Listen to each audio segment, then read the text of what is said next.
So it was really, really stressful, and really the Children's Mental Health Waiver saved our family as being an intact family in the same household, because there were times when even on the waiver, when the social workers would say that they're concerned about Ben's safety and that kids who have symptoms as severe as my daughter's often do better in PMIC training, and so that's the pediatric medical intensive care, so placement basically, that she would be placed out of home. And so I never wanted to consider that. I guess I'm just wanting to give hope to families who maybe don't have enough services, that if we can convince people to fund this mental health waiver, that it can really make a difference in people's lives. It made a difference in my daughter's life, my son's life, my life, everybody, you know, in our whole family. This affected our extended family as well. So there is that hope. Now, unfortunately, my son also has generalized anxiety disorder, and he is not on the waiver. He's been on the waiver for over a year, the waiver waiting list for over a year. I've tried to contact DHS, and even Ella's case manager has tried to contact DHS to find out, well, where is he on the waiting list? The last we knew, he was number 400 and something, and there's over 1,000 people on the list, over 2,000 actually on the Children's Mental Health Waiver waiting list. So it doesn't look like he's going to be coming up for waiver services anytime soon, but he's only 5, and he just had to start taking medication to manage his anxiety.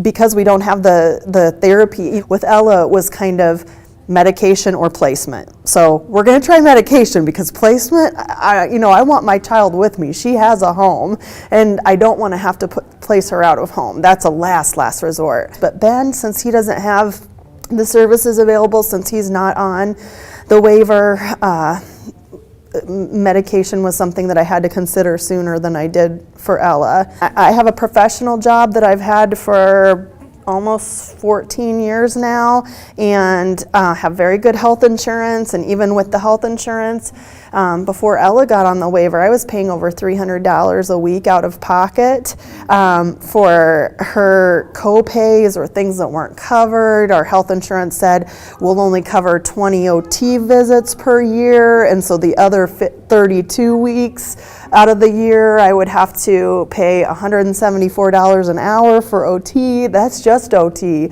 And she does PT and art therapy and play therapy and music therapy and any kind of therapy. But when you live it every day, nothing could have prepared me for what it's like to live it every day and to love that child so much, and to see her suffer, and to see her fear and her anxiety turn into how she coped was lashing out at others when she would get scared. This is Rodger. Can you say hello? Hi, Ella. How are you? I'm so happy to see you. What a nice hug. Yeah, I was telling him how you had memorized Let It Go. Oh, yeah. Before services, and even now, it's very isolating. Our children look very typical on the outside, and then people begin to interact with them and expect that typical interaction that you get with a 9 or a 12-year-old, and you quickly find out that that isn't what you're going to get. And you don't take your children out in public very often because you know that the potential for disaster is very real and very present. And so I think my children lack a lot of the opportunities that other people might allow their children, because we just choose not to put them in those situations or put ourselves in those situations. We often don't sign them up for camps or other things like that, because the people who run the camps aren't necessarily qualified to deal with those types of needs in that large group setting.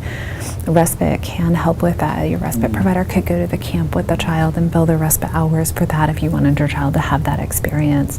So that's another way that the Children's Mental Health Waiver has been able to support families with children who have mental illness.